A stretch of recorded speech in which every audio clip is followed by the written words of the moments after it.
because they have a lot of German words. Okay. Right. Hello. Hello. Hello. I'm Daniel Gottin. Yes, that's right. How are you? I'm fine. Excellent. And you've got a show on at the moment. I have a show on, yeah. That's And you're right. visiting the wonderful Beachcomber. Yeah, that's here. Yes, right. That's here. I've got Billy here, Billy Gruner here as well. He's going to ask some questions. Thanks, Fleur. We have to thank you, Sarah and I have to thank you for our beautiful commission for the missing wall work for the Nino Sydney house. The architect told us many times that these houses always had a wall work, but this client didn't want one. So we finally, in 50 years after the house was made, we have a wall work. So we wanted to thank you for that. And that leads directly into the most interesting thing of all, which is the work. You've been making this kind of work a long time. How did you get started in this particular area of making wallworks? Oh, well, the very background was working in engineering offices, which has a connection to architecture, of course. This is in Switzerland, in Basel? That was in Switzerland, yes. And over the time I realized it's important to read three-dimensional spaces, and that took me to the ideas of using the real spaces, the existing spaces of architecture, to connect with my idea of work, of artwork.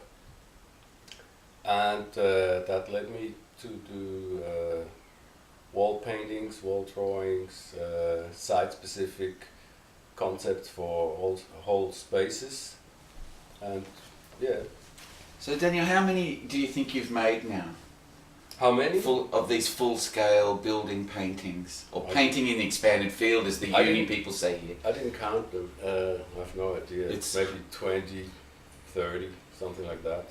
It's not a huge amount because I make different works, not only this kind of work.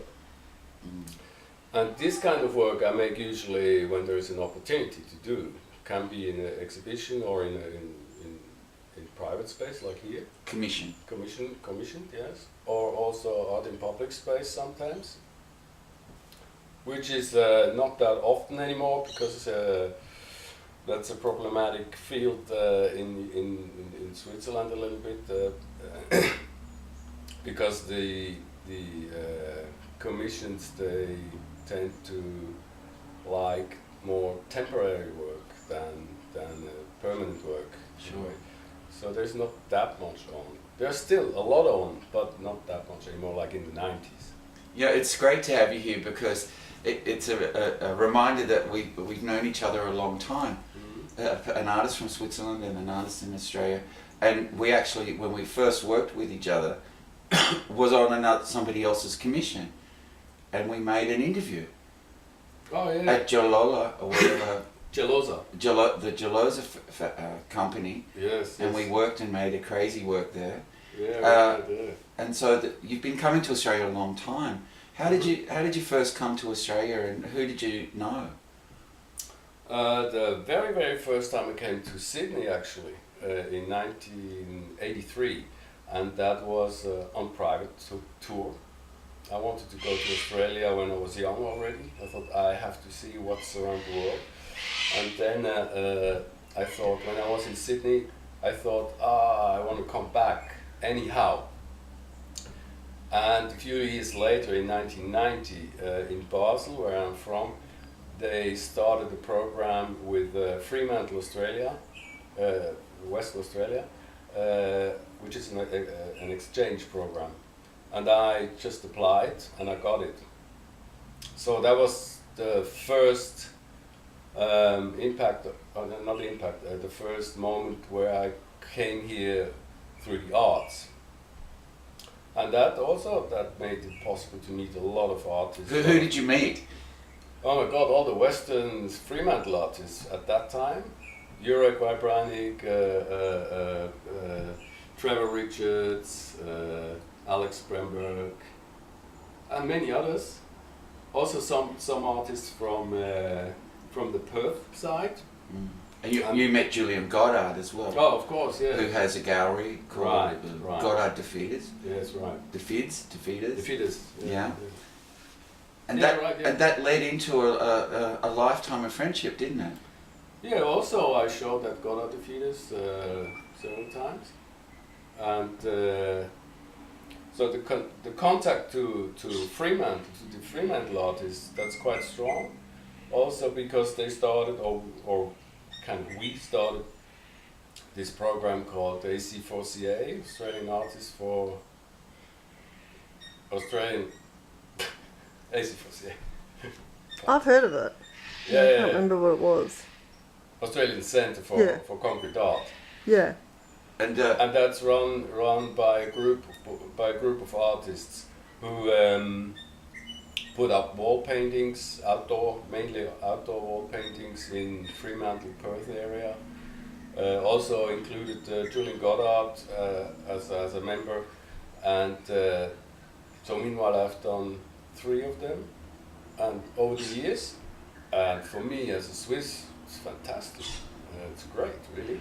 you know, this is where my friendship begins with you, because at this time I'm at university, looking at the history of formalism in Australian art. I'm trying to find any reference I can to concrete art in Australia, and what comes up? AC4CA. Yeah.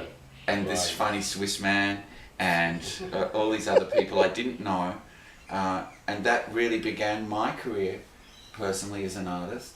It took me to a group of people that I actually was interested in, Sure, yeah. and it's funny how circumstance Come together. can make things change really powerfully for an artist and other people too. Yeah, of course. Yeah.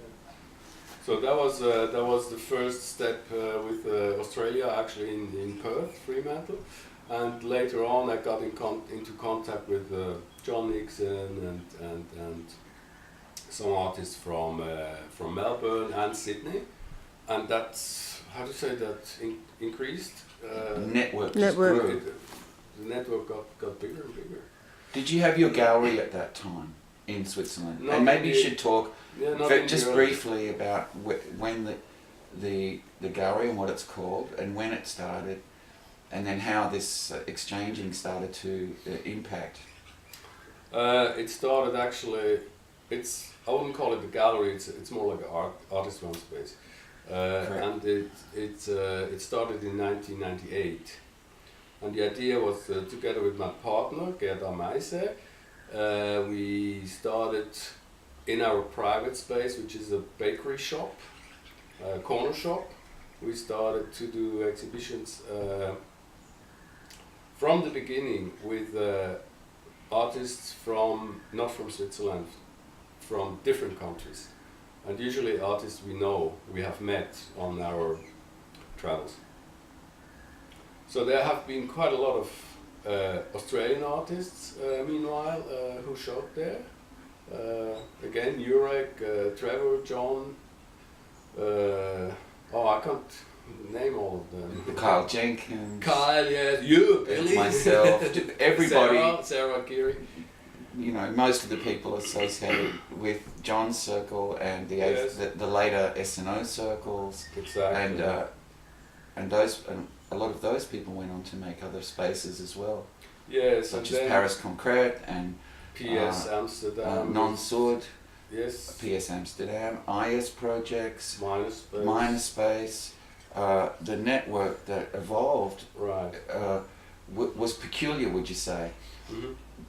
And what I mean by that is the circle of people, whilst small, created a circle that a lot of other people joined in, and from my research approach, because I was a researcher at uni at the time, Yeah. I was astounded because I couldn't see any other group of artists active in the world at the turning of into the 21st century who had such a tight, independent network, Mm-hmm. who were speaking a language that they shared Yeah. very intimately with each other.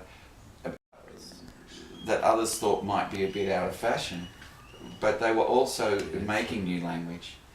And would you say that's a fair assessment? That's okay. Yeah, that's fair. Yeah. Maybe it like the more tight connection between those places. To me, it lasted maybe for 5-6 years or something, and then it changed again. Like some of the places. Can I just stop you guys? Yeah. My camera stopped recording when you were halfway through that question. Ah. So if you wanted to